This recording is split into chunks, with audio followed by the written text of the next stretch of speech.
Now here, what is it? I know it's some binary code in some storage media or stored somewhere in some server. What is the underlying value here other than the potential demand that it will have from some other people who know who just basically buy it for the craze of buying it, right?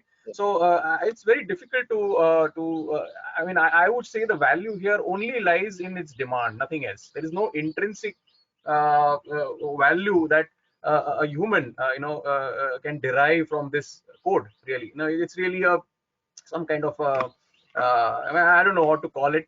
I think it's rightly called a virtual digital asset for income tax purposes. But yeah, I think this is a problem not just for of India or RBI, is the problem for all the countries in the world, all the central banks in the world.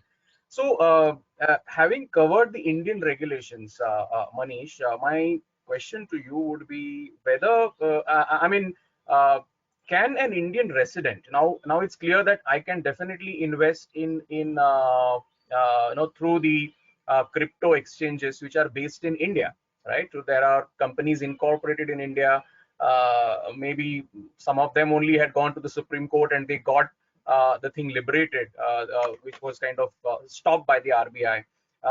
But is it possible for me as an Indian resident to look beyond these Indian companies or Indian crypto exchanges? Is it at all possible for me to do something abroad?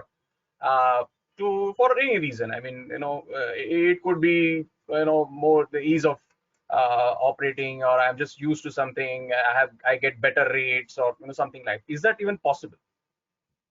Yeah, that is possible. I mean, with Reserve Bank of India kind of lifting the restrictions on this investment, so subject to the compliance with KYC, AML, counter terrorism financing, and all these regulations, if they are complied with, then a resident individual do have the right.